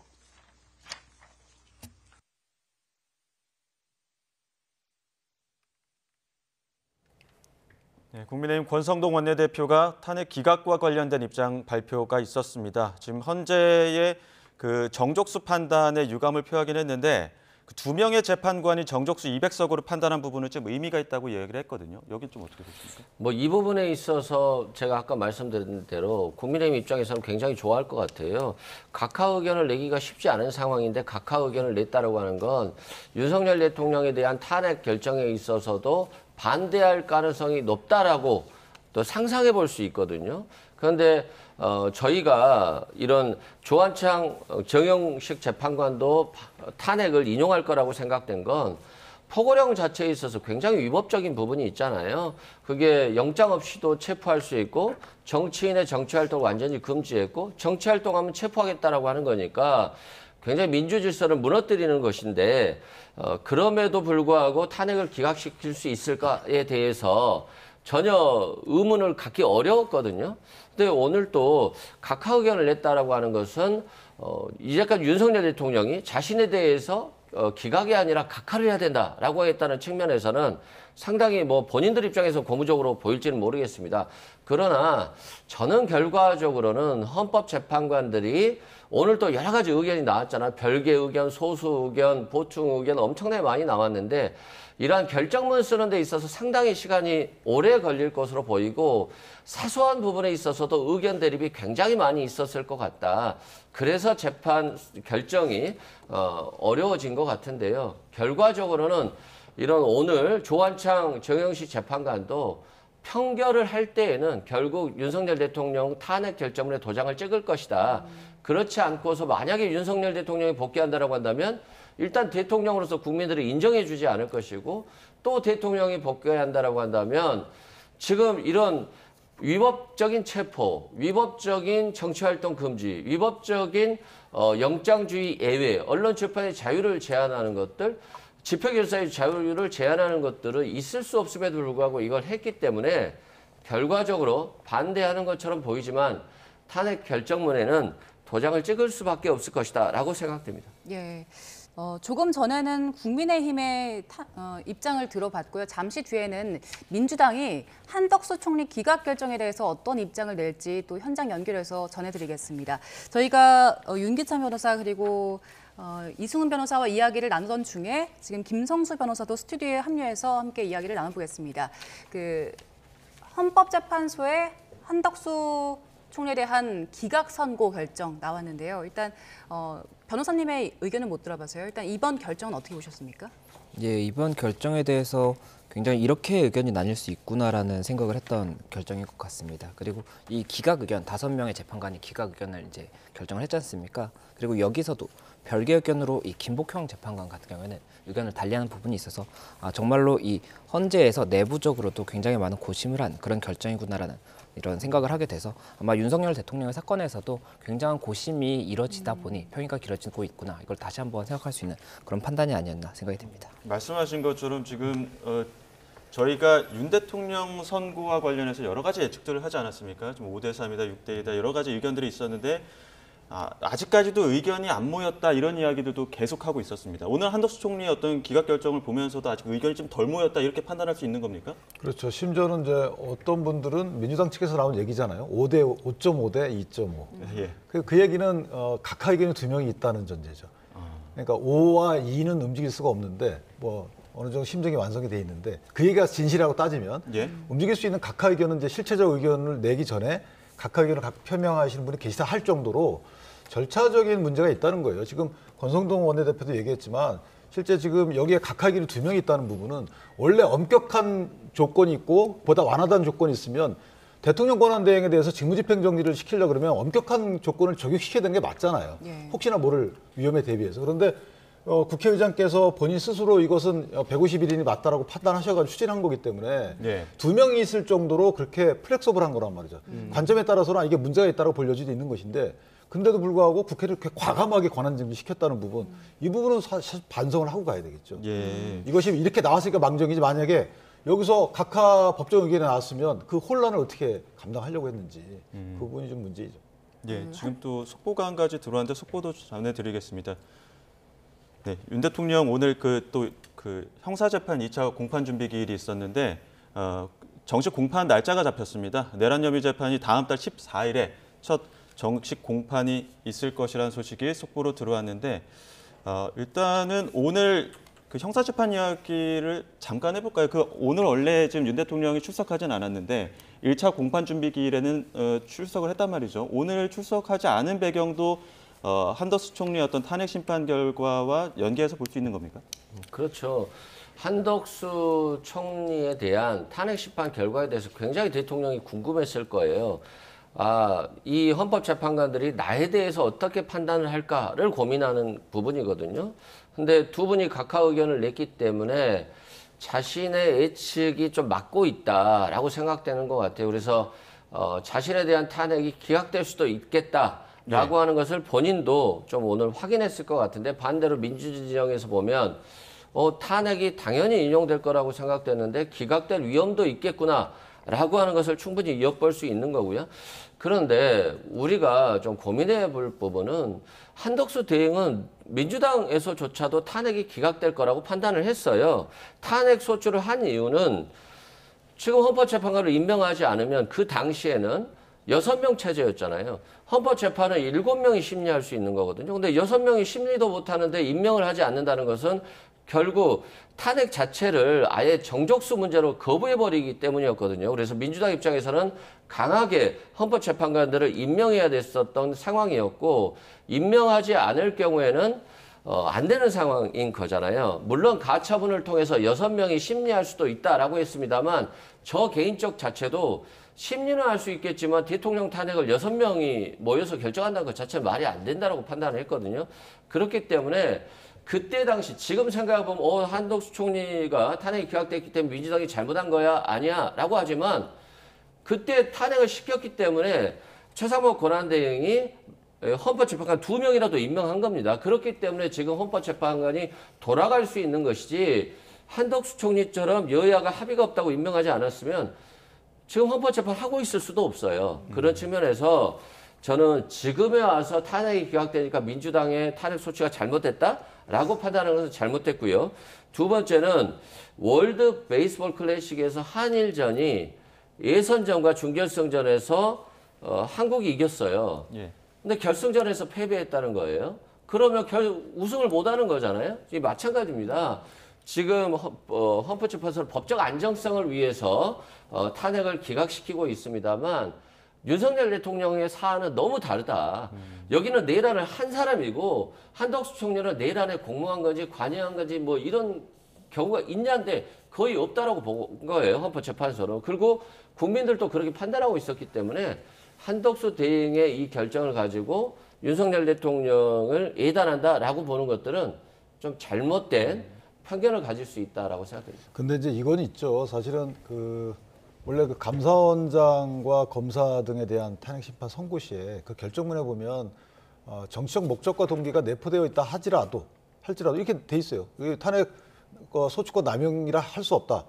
그러니까 그 정도에 이르지 않지만 탄핵 소추권 남용 각하거든요. 그러니까 거기까지는 우리가 판단하지 않겠지만 정치적인 목적과 동기가 내포되어 있다는 것은 인정한 바 있거든요. 지금도 그렇다면 변호사님 말씀에 따르면 이건 정치적인 동기와 목적이 내포되어 있는 거잖아요. 원래 그렇게 하면 안 되는 거죠. 이 사람을 갖다가 총리 내지 권한대행의 직을 계속 수행하게 되면 큰일이 나겠다. 이래야지만 탄핵 원래 소추 의결하는 거란 말이죠. 그런데 어떤 이유에서든지 어쨌든 그 헌법재판관을 임명하기 위해서 소추 의결했다. 이 부분은 문제가 있는 거기 때문에 저는 이제 9대1 정도, 8대1 정도, 7대1 정도 나왔으면 그러면 민주당에서는 유감표명을 해야 되는 게 맞는 것이고요.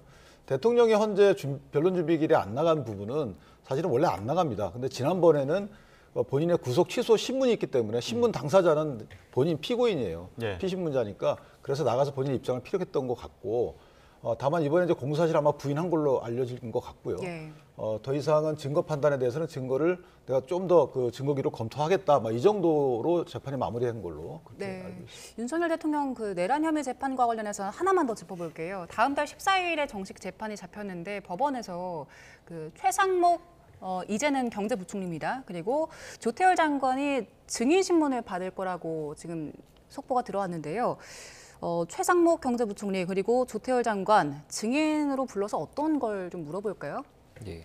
아무래도 지금 현재 국무회의의 이 절차 같은 부분에 대해서도 이 사실관계를 파악을 해야 되는 부분이 있을 겁니다. 이 형사 사건에서도 그렇기 때문에 그런 부분과 관련해서 이 국무회의에 심의가 있었는지 이런 부분을 묻는 부분이 있지 않을까 생각이 되고 또 그리고 이 계엄 선포 전후에 어떠한 사실관계가 있는지에 대해서도 이 국무위원들이 이에 대해서 자세히 알 수 있는 부분이 있을 것이기 때문에 이런 부분들에 대한 질문을 하기 위해서 증인의 신문을 진행할 것으로 그렇게 이야기가 된 것이 아닌가 생각이 됩니다. 예. 하나 추가하면 사실은 이제 쪽지 문제가 있잖아요. 예. 그 당시 쪽지를 나눠줬는데 예. 이게 이제 헌재 내란죄는 국헌불란 목적이거든요. 그럼 국회의 그 존재 자체를 부인하고 없앨 것이냐의 여부.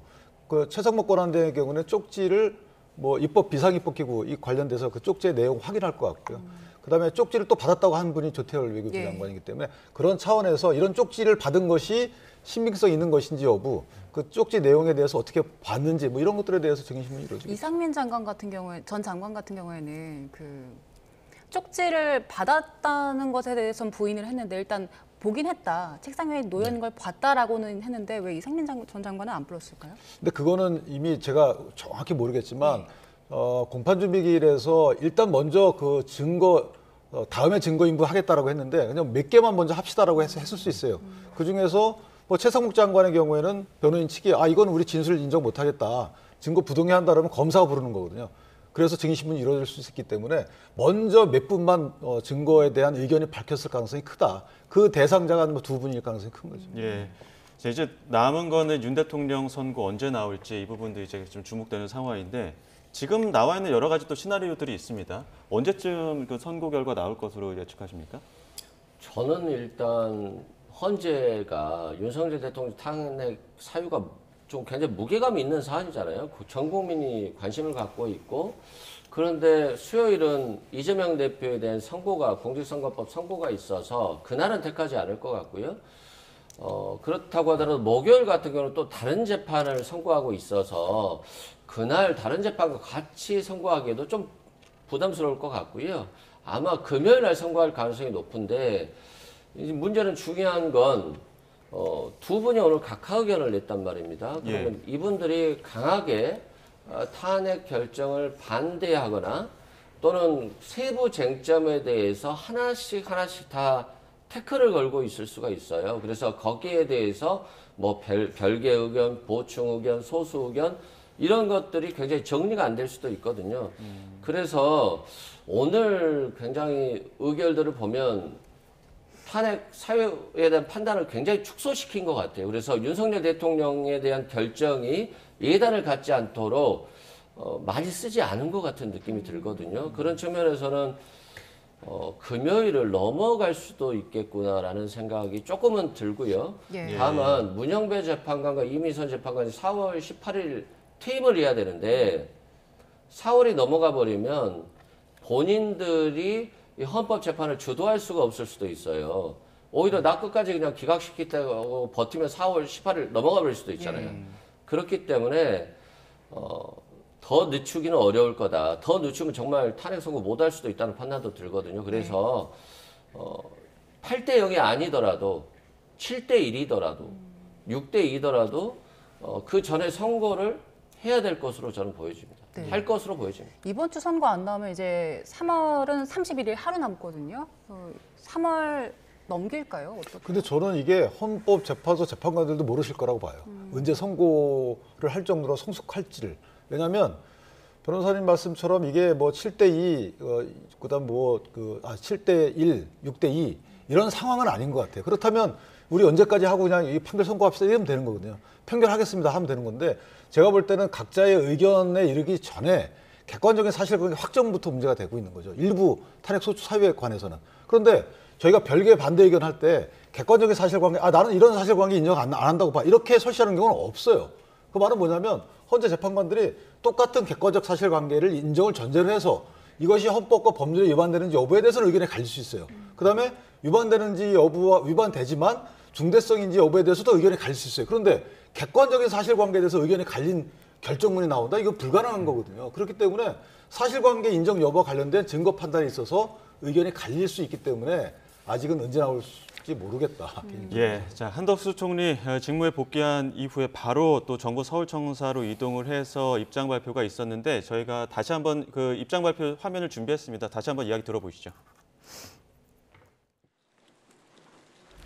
우선 그 헌법재판소의 현명한 결정에 감사드립니다. 그리고 무엇보다도 총리가 직무 정지 중인 그러한 그 국정을 최선을 다해서 이끌어 주신 최상목 권한대행과 국무위원들 한 분 한 분께 깊은 감사의 말씀을 드리겠습니다. 저는 우선 급한 일부터 추스려 나가도록 하겠습니다. 제가 앞장서서 통상과 산업의 담당 국무위원과 민간과 같이 민관 합동으로 세계의 변화에 대응하면서 대응을 준비하고 실천하고 또 지정학적 대변혁의 시대에 우리 대한민국이 정말 잘 우리의 발전을 계속할 수 있도록 우리 국무위원과 정치권과 국회와 또 국회의장님과 모두 힘을 합쳐서 최선을 다해서 해나가겠습니다. 오후에는 정말 큰 산불로 인해서 고통을 받고 계신 분들을 뵙고 또 특히 돌아가신 분들에 대해서 제가 직접 손으로 위로의 편지를 드렸습니다. 정말 가슴 아픈 일이고 그분들의 명복을 빌어 마지 않습니다. 우리 모든 국민들은 이제는 극렬히 대립하는 정치권에 대해서 그러지 말아야 된다는 목소리를 확실하게 내고 있다고 생각합니다. 이제는 좌우는 없다고 저는 생각합니다. 오로지 우리나라가 위로, 앞으로 발전하는 것이 정말 중요한 우리의 과제다. 저는 이것이 저의 마지막 항상 소임으로 생각하고 복귀와 함께 다시 그러한 그 헌법과 법률에 따라서 또 우리의 젊은 미래 세대와 우리 대한민국의 미래를 위해서 우리 국민들과 정치권과 언론과 또 시민단체와 기업과 정부 국무위원들 모두와 함께 최선을 다해 나가겠습니다. 감사합니다. 권한대행님 혹시 자, 한덕수 총리 대통령 권한대행이 바로 직무에 복귀해서 정부 서울청사에서 입장 발표를 했습니다. 입장 발표 후에 기자들의 질문이 있었는데 그 마은혁 헌법재판관 후보자 임명 여부와 관련해서는 즉답을 피했거든요. 오늘 이 선고 결과를 바탕으로 했을 때는 한덕수 권한대행이 과연 어떤 선택을 할 수 있고 하게 될까요?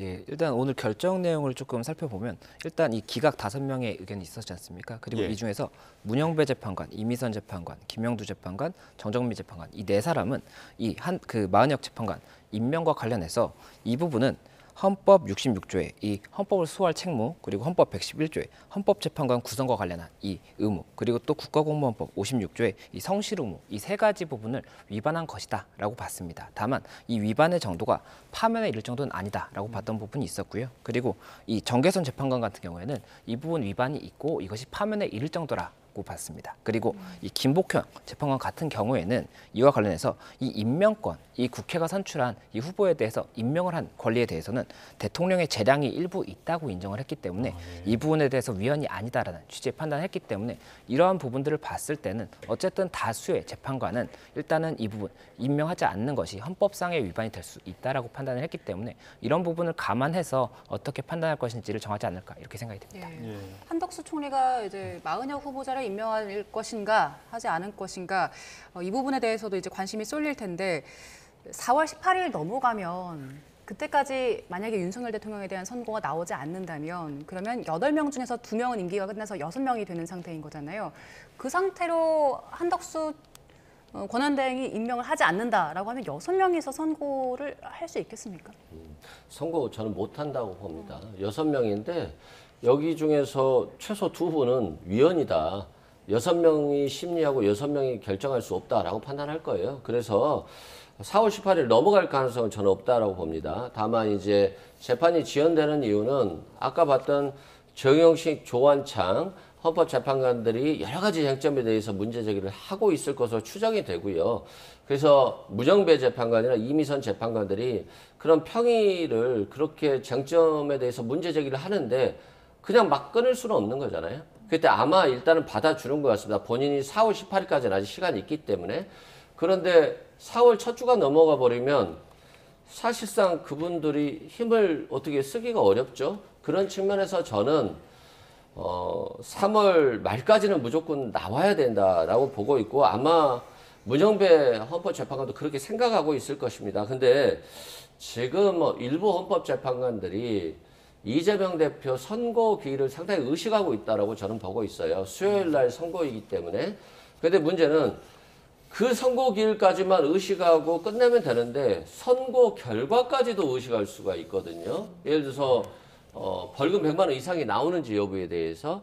그렇다고 본다면 지금 굉장히 더 혼란이 좀 부추겨질 것 같고 특히 김복형 헌법재판관이 김성수 변호사님 말대로 헌법재판관 임명이 대통령의 재량권이 있다라고 재량권이 있을 수 있고 그래서 위헌이 아니다라고 판단했다면 김복형 재판관도 지금 윤석열 대통령 탄핵과 관련해서 애매모호한 태도를 취하고 있을 가능성이 있거든요.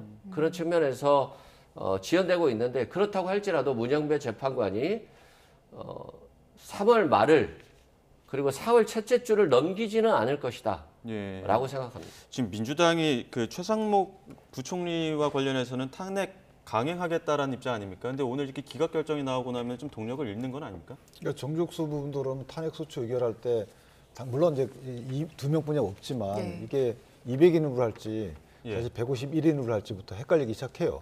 국회가 조금 더 엄격히 한다면 탄핵 소추를 못할 것 같은 생각이 드네요. 물론 이제 우의장이 길 자체를 안 잡을 가능성이 커요. 27분이 없잖아요, 현재는. 예. 안 잡을 가능성이 크지만 민주당 입장에서 이렇게 기각이 나왔고 그 사안 중에 마은혁 임명 관련돼서는 저런 사유가 이제 파면 사유가 아니라는 거잖아요. 예. 그럼 그걸 이유로 해서 파면해달라고 현재 소추 의결을 하는 것 자체가 문제가 있는 거죠. 그래서 아마 안 할 가능성이 크고 마은혁 재판관 임명 자체는 언제까지 해야 되느냐. 저는 한덕수 총리나 아니면 혹시 대통령이 복귀하면 대통령이 임명하긴 할 겁니다. 그런데 마지노선은 4월 18일 직전이 될 거예요. 예. 4월 18일 넘게 되면 6분이 되잖아요.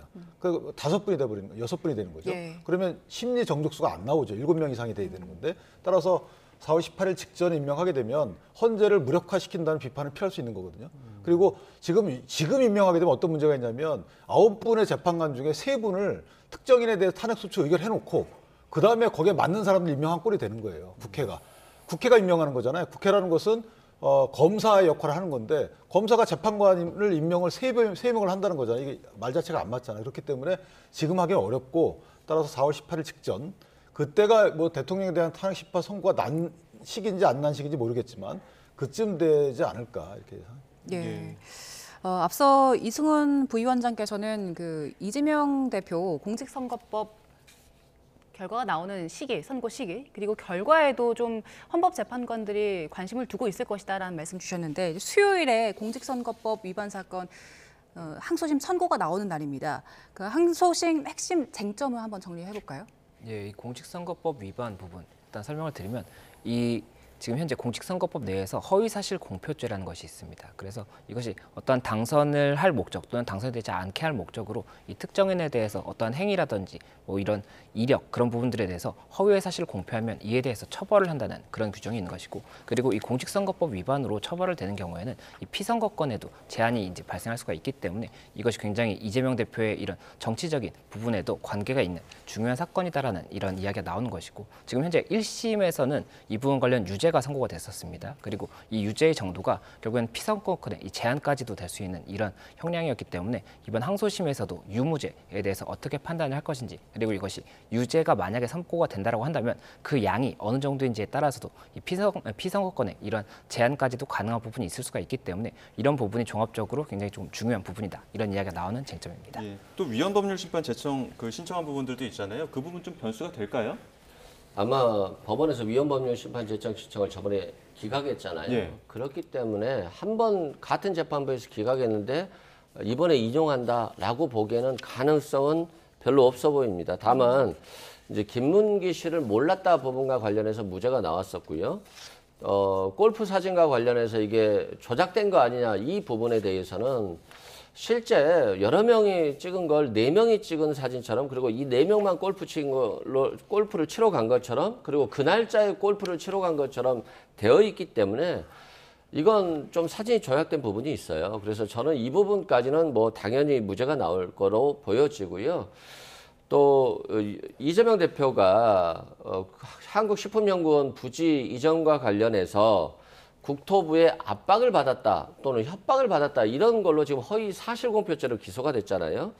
그런데 대표 스스로도 내가 압박을 받은 건 맞는데 이걸 좀 과도한 표현이었다라고 했잖아요. 그러면 정치인이라고 하는 것은 어떤 정치적 쟁점에 대해서 법률가로서 명확하게 판단하는 것이 아니라 정치적으로 얘기를 하는 거고, 내가 그런 압박이나 협박을 강하게 받았다는 측면이기 때문에 이건 허위 사실이라기보다는 인식의 부분이거든요. 근데 이걸 과도하게 했다라고 해서 이게 허위사실 공표죄가 될 것인가와 관련해서 저는 항소심 재판부가 굉장히 고민하고 있을 거라고 보고요. 그래서 이 부분도 무죄 판결이 나올 가능성이 충분히 있다. 그리고 서로 무죄 판결이 나오지 않는다 할지라도 벌금 100만 원 이상으로 할 것인가 이하로 할 것인가에 대해서 굉장히 고민할 것이다 라고 생각하고 있기 때문에 뭐 1심 판결과 같이 집행유예 판결은 너무 과도하거든요. 뭐 그건 전혀 나올 수 없다라고 생각되고, 그래서 수요일 판결도 정말 예측하기 어려운 그런 것이고요. 만약에 이재명 대표에 대해서 무죄가 나오거나 100만 원 이하 미만이 나온다라고 한다면 헌법재판소 에서 시간을 끌 이유가 없거든요. 정치적인 고민으로 시간을 끈다라고 한다면. 그렇기 때문에 수요일 날 이재명 대표의 선고 결과도 윤석열 대통령에 대한 탄핵 결정 선고 시기를 가늠해 볼 수 있는 중요한 요인이 되지 않을까 싶습니다. 예. 그 1심에서 유죄 나왔던 부분 무죄로 바뀔 수 있다라는 지금 말씀 주신 것 같은데 뒤집힐 가능성 어떻게 보세요? 물론 경우의 수야 바뀔 가능성은 있죠. 그런데 개인적으로 현실적으로 바뀌기는 어렵다라고 보고요. 첫 번째는 그 김문기 씨를 모른다 안다 관련 부분은 이미 법원에서 공소장 변경 요구를 했거든요. 공소장 변경 요구하는 경우는 무죄가 잘 안 나와요.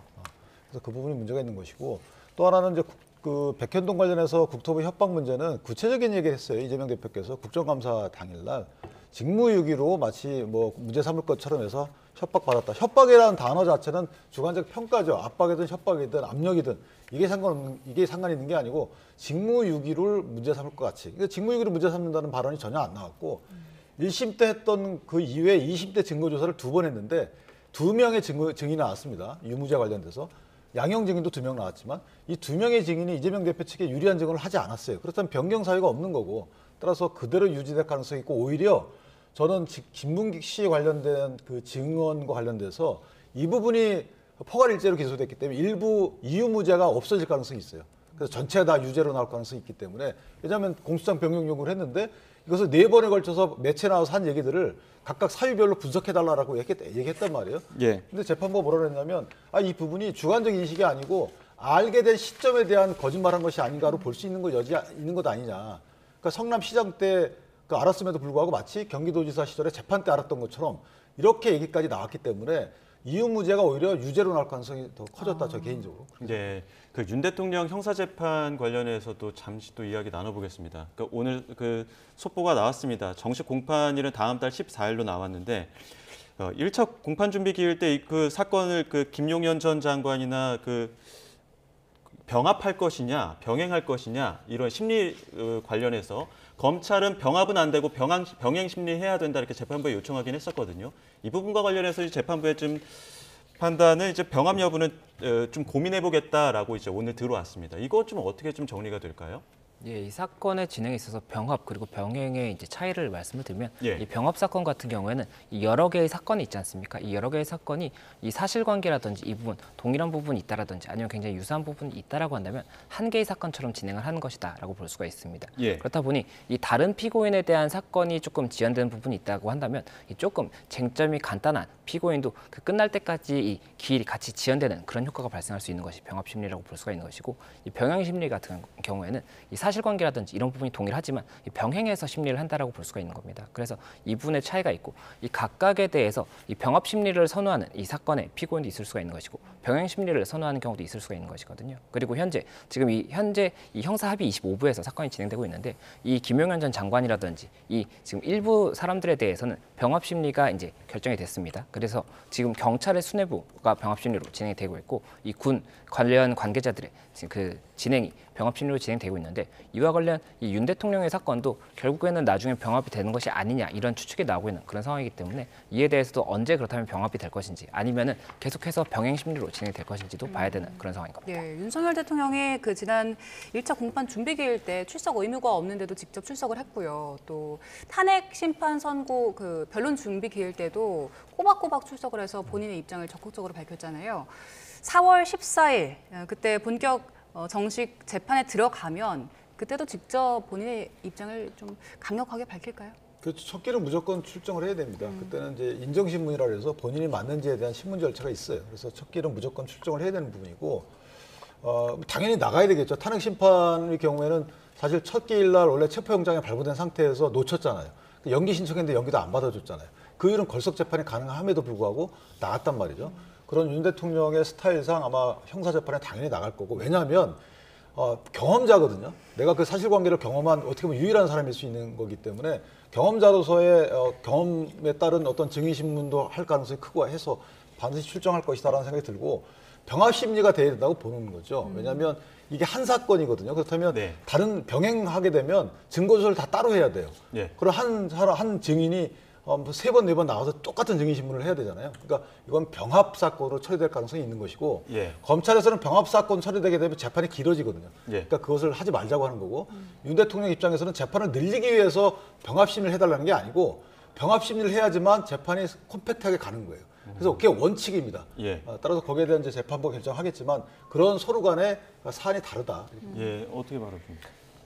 이건 판사가 사건을 어떻게 바라보느냐에 따라서 좀 달라질 것 같아요. 왜 그러냐면 탄핵 재판에서도 그런 경우가 있었잖아요. 김용현 씨에게 네.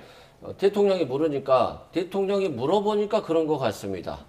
대통령이 얘기한 거 들어보니까 또 그렇게 말씀했던 것 같습니다. 라고 해서 증인신문이 왜곡되고 허위 증언할 가능성이 굉장히 높아져요. 그래서 대통령이 최고 권력자로서 또 임명권자로서 그들의 뭐 생사여탈권을 줬다고까지는 그렇지만 아무튼 그런 뭔가 주정관계에 있었기 때문에 병합했을 경우에는 좀 재판이 왜곡될 수도 있고 또 대통령에 대한 재판이 굉장히 길어질 수가 있겠죠. 엄청나게 많은 피고인들이 함께하기 때문에 그래서 이 부분을 판사가 어떻게 판단할지는 본인의 결정일 것 같아요. 그리고 이제 병행할 경우에는 같이 재판을 하되 예. 선고도 분리될 수 있는 부분이기 때문에 뭐 병행 심리할 가능성도 배제할 수는 없고요. 그런 측면에서 판사의 판단이 결정을 미칠 거로 보여집니다. 예. 그 이번 주부터 내란 재판이 계속 열리거든요. 26일에 곽종근 전 사령관 내란 재판 있고요. 27일에 노상원 전 사령관 등 내란 재판 있고 또 28일에도 여인영 방첩사령관이 잠시만요. 자, 저희가 지금 민주당에서 한덕수 총리에 대한 기각 결정에 대해서 입장을 밝히는데요. 현장 연결해 보겠습니다. 이 광화문 일대에는 노숙하는 국민들도 상당수가 계십니다. 우리 더불어민주당도 천막 당사라고 하는 이런 비정상적인 조치를 하지 않을 수 없는 그런 상황에 이르렀습니다. 이승만의 제주도 계엄 사태로 계엄군들이 제주도민의 10분의 1을 학살했습니다. 어른만 죽인 게 아니라 청년, 장년, 남자만 죽인 게 아니라 부녀자든 갓난아이든 심지어 임산부까지 무작위로 학살했습니다. 광주 5.18 당시 전두환의 계엄군들이 무슨 짓을 했는지 설명드리지 않아도 알 것입니다. 이번 12.3 계엄 사태에서도 최하 5천에서 10,000명을 죽이겠다는 그런 계획을 세웠고 죽이는 방법조차 폭사, 독사 또는 사살 온갖 방법들이 강구됐습니다. 다시 또 계엄이 시작될 수도 있는 이런 엄중한 상황에서 헌법재판소가 선고 기일을 계속 미루는 것을 도저히 납득하기 어렵습니다. 하루하루 1시간 또는 1분 1초 대한민국의 국제적 신뢰는 깨지고 있고 경제적 피해는 커지고 있고 자영업자들을 비롯한 우리 국민들의 삶도 망가지고 있습니다. 윤 대통령에 대한 탄핵안이 헌법재판소에 접수된 지 어제로 100일이 지났습니다. 이 사건이 그렇게 복잡합니까? 노무현 대통령, 박근혜 전 대통령에 대한 탄핵 사안도 이것보다 복잡하지 않았습니다. 이것보다 훨씬 더 복잡했습니다. 그런데도 90일 남짓 만에 다 선고했습니다. 그리고 심리 종결 후 11일, 13일 만에 다 선고했는데 웬일인지 이 명백한 군사 쿠데타, 헌법 위반, 법률 위반에 대해서는 심리가 종결된 지 얼마나 많은 시간이 지났음에도 아직 선고를 기일조차 잡지 않고 있습니다.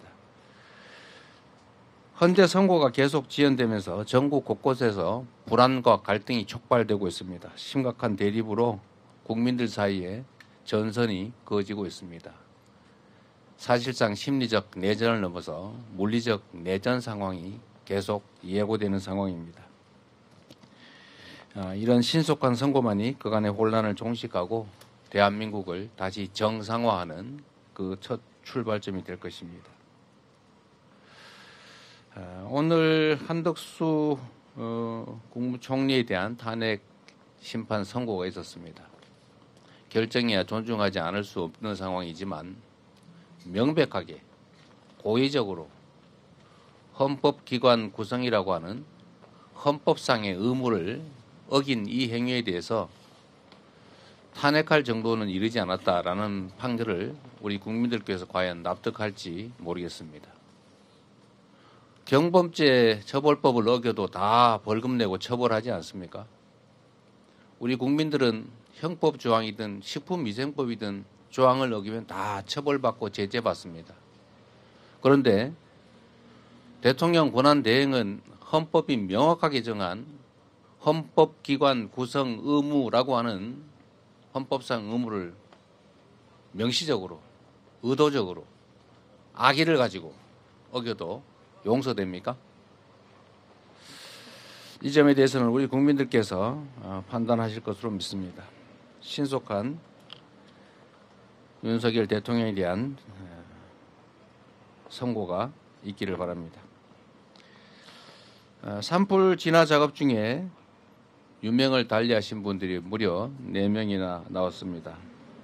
안타까운 마음으로 명복을 빕니다. 하루아침에 가족을 잃으신 유가족들, 그리고 산불로 평생의 터전을 잃어버린 이재민들, 그리고 불안과 공포 속에 대피소에 모여 계신 해당 지역의 피해 주민들께도 진심 어린 위로의 말씀을 드립니다. 관계당국은 모든 수단을 총동원해서 신속하고 안전한 진화에 나서기를 부탁드립니다. 그리고 전국의 감시망을 풀 가동해서 더 이상 추가적인 산불 발생이 되지 않도록 조치해 주시기를 부탁드립니다. 회의를 마치겠습니다. 네, 더불어민주당 이재명 대표, 광화문 천막당사에서 최고회의를 주재를 했고요. 한덕수 권한대행의 기각 결정에 대해서 존중하지 않을 수는 없지만 국민이 납득할지는 모르겠다 이런 이야기를 했습니다. 오늘 기각 결정 좀 다시 한번 정리를 해볼까요?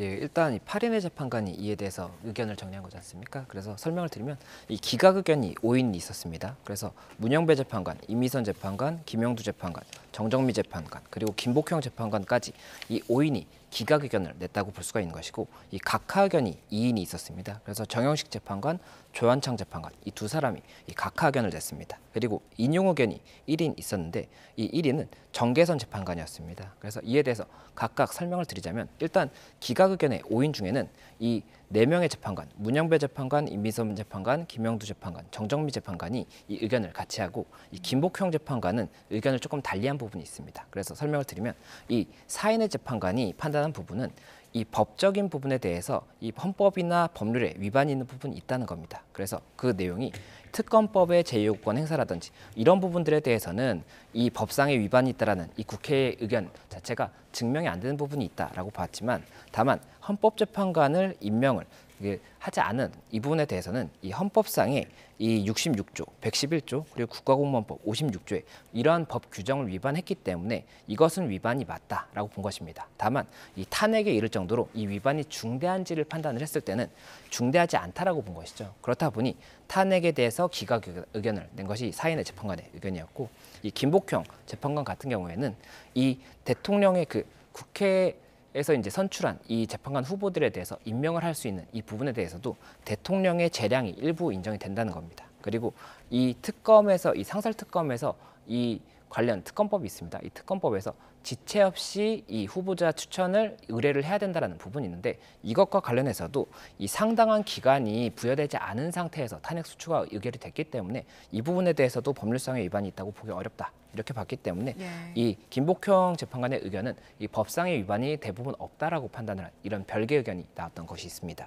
그리고 이 각하 2인에 대해서 설명을 드리면 이 정영식 재판관, 조한창 재판관의 의견이었는데 이 각하 부분은 어떤 부분이 쟁점이었던 것이냐면 이 헌법 65조가 쟁점이 됐습니다. 그래서 65조가 어떤 부분이었냐면 지금 현재 탄핵에 관한 이 정족수가 있습니다. 이 정족수에 있어서 지금 이 국무위원이라든지 장관 이런 그 공무원들에 대해서는 그 국회 제적의원 300명의 2분의 1 이상 그렇기 때문에 151인 이상이 돼야 되는 것이고 그리고 대통령의 경우에는 3분의 2입니다. 그렇기 때문에 200명 이상이 돼야 되는 것인데 지금 쟁점이 됐던 것이 이 대통령 지금 당시 한덕수 총리가 대통령 권한 대행을 하고 있었기 때문에 그렇다라고 한다면 의결 정족수가 200명 이상이 돼야 된다라는 것이 주장이 있었거든요. 그리고 이에 대해서 이 각하 의견 2인의 의견은 이 부분은 200명을 기준으로 보는 것이 맞다. 대통령에 준하는 지위로 보는 것이 맞다라고 봤기 때문에 각하 의견이 나왔던 부분이 있고 또 인용 의견, 정계선 재판관 같은 경우에는 이 그 헌법재판관 미임명 관련 부분이 이 헌법이나 법률 위반이 있고 이것이 중대한 부분이 있기 때문에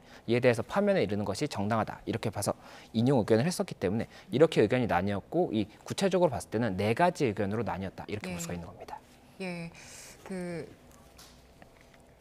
지금 짧게 지금 김성수 변호사와 함께 그 한덕수 권한대행의 탄핵 청구 기각 관련된 소식을 짚어봤는데요. 오늘 여기까지 듣도록 하겠습니다. 감사합니다. 고맙습니다. 감사합니다.